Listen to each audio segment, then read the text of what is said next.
Hey, what's good? It's your boy Mixtape Moth, and today I'm gonna hit y'all with a review of the new Conway the Machine and Big Ghost collaborative album entitled "If It Bleeds, It Can Be Killed." Let's get to it.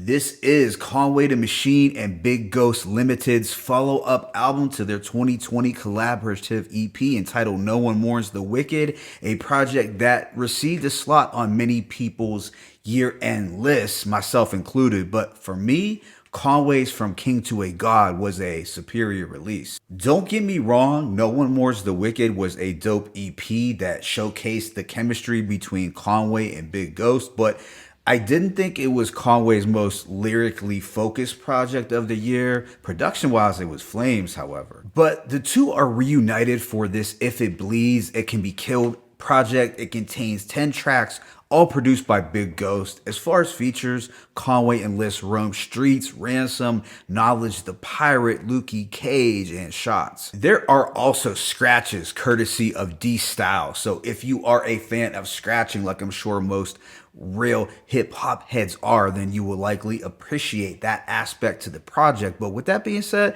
I'm just going to jump right into a track by track breakdown. The opener, Commencement, is a skit featuring words from Lukey Cage. He's kind of doing somewhat of the bro A.A. Rashid thing from the Griselda albums, but it's not exactly the same. This intro didn't do a whole lot for me, to be honest, but I did like the guitar looped instrumental. Track 2, Jay Batters, is a song dedicated to his incarcerated friend. This contains a glorious orchestral beat. I was getting some of the Untouchables movie vibes from the instrumental, as there was a mafioso element to this sound. Right off the bat, the opening hook is super dope. A portion of it goes, "A mastermind, your flow ain't polished. I mastered mines. My last design gave dudes classic vibes." I really like his rhyme scheme throughout this whole track. Some standout lines are, "When I craft a line, God strike me if I spat a lie. Sold 8, play with Snow 2, God, I'm Allen I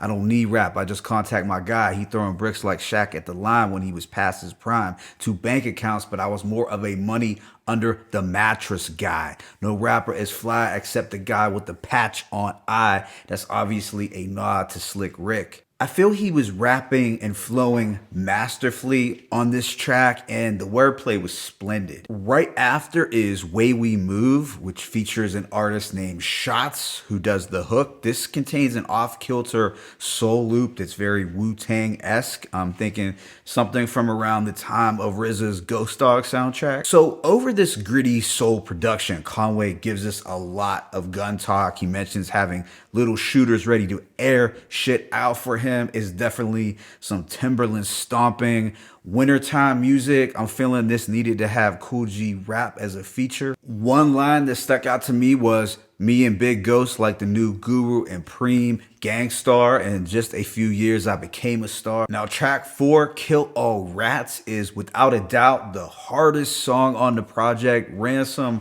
Rome Streets, and Conway all do damage over this demented instrumental. I'm honestly having a hard time deciding who had the better verse between Ransom and Rome Streets, but in the comment section below, let me know who y'all think had the iller verse. Ransom came through spitting a lot of mafioso imagery. The corner store is like my Oval Office, slow and cautious, meticulous and sick. When I load the cartridge, blow your cartilage in a million pieces. With a brilliant thesis, I'm a god to these gangsters like a Sicilian Jesus. Rome Street said, "I came up the Conway, selling everybody food." I thought that was clever. Also, turned 1 to 2, and then the clan fed. Took an oath that I would slice the throat of any Danny Hernandez. Had 6 9s in my possession, but I sold them all. Never tell you motherfuckers to who. I know protocol. You fucking rats. So I felt Conway's verse was pretty dope, even though it might not be as striking as Ransom and Rome's. "Fucked up a quarter brick, man. That shit had me irate. Big Ghost, fuck it. Sample the noise my fork and pot make. 25K for a feature, brother. That's my rate. They say they're gonna do something to me. Well, I cannot wait. We gonna shoot up your wake. Fuck dudes can't even die safe." It's real murderous shit. And to close out this song, D Style scratches in some of KRS-One's vocals from his Aw Yeah track back in 1995.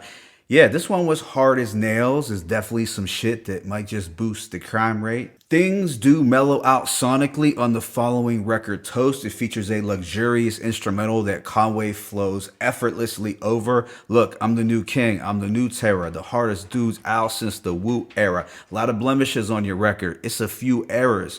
So you build a brand off cap like New Era. I love this slick talk and braggadocio. I felt this was a really smooth and dope track that shows Conway in his bag, rapping his ass off in true MC fashion. Then on track 6, Losses to Blessings, we are getting more of a reflective and personal Conway on top of this gloomy and slightly haunting jazz backdrop. Conway pours out his pain. He states, mentally I've been in a dark place, but still popping out fresh as a bitch. My Louis Sharks lace. Been through so many ups and downs and fucking heartbreaks.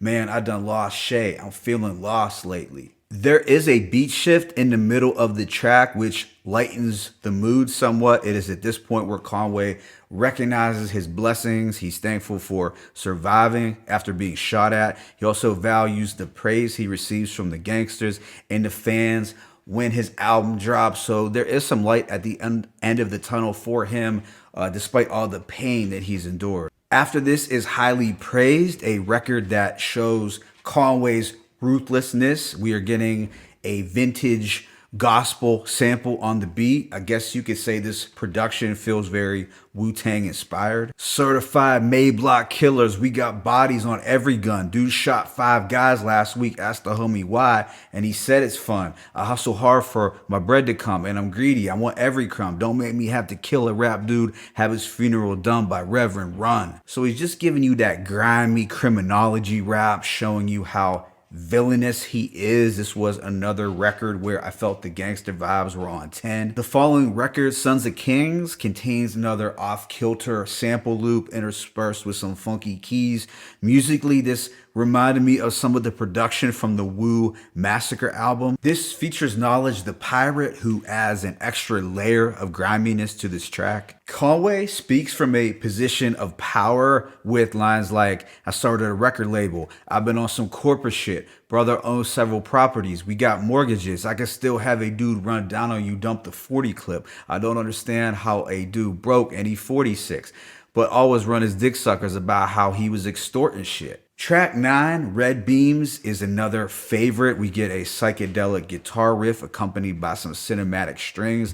The beat itself is actually a highlight. Conway is definitely in lyrical spasm mode throughout. They knew one day I'd be called the GOAT with the bars I wrote since my mother's water broke. And see, they events, they don't never let machine in it. I mean, who I gotta compete against? A bunch of little boys in auto-tune singing comedians. I'm LeBron when he went back to Cleveland. Here comes the king again. The bars are crazy, and I like the real ominous and gritty aesthetic to this record. It's another hard as nails gangster rap track. This album closes out on a personal note with Forever Ago. This contains what sounds like a rock sample from the late 60s. I believe I've heard Sean Price use this sample. But on this record, Conway comes clean about some troubling parts to his past. He admits to cheating on his girl with her sister. He acknowledges having a drinking problem. He also admits to being depressed, having PTSD, and being bipolar. So he's exposing his vulnerabilities, much like we saw on the record Forever Dropping Tears. But this time around, I think he's going even deeper. This might be his most introspective track to date. I thought this was a poignant song that demonstrates Conway's growing desire to communicate his emotions and feelings to his fans. And I feel this is what makes Conway such a well-rounded rapper at this point in the game. He seems to be more comfortable showing his depth as a lyricist on each new project. Overall, I give this album a rating of a light 4 mics, probably a 4.2, so a light to medium 4. I think this was a strong follow-up to No One Mourns the Wicked. Actually, I like this one even more for a couple reasons. Number one, Conway's bars are a little more focused. I feel he put more effort into this project, whether it be his songwriting or the wordplay. And number two, BigGhost remained consistent on the production front, but he might have actually stepped it up a notch. I feel his beats were more polished on this release. While No One Mourns the Wicked might have had more of an uncut and raw quality to it sonically, this one felt more complete and ambitious as a whole. So yeah, I'm eagerly anticipating all the remaining releases that Conway has in store for 2021. My favorite tracks include Jay Batter's Kill All Rats, Toast, highly praised Red Beams, and Forever Ago. Let me know what you thought about this project in the comment section below. What should I check out next? It's your boy, Mixtape Moth. I'm signing out, but be sure to hit that like button and please subscribe. As always, it's peace and blessings. Conway, Big Ghost Limited. If it bleeds, it can be killed. One.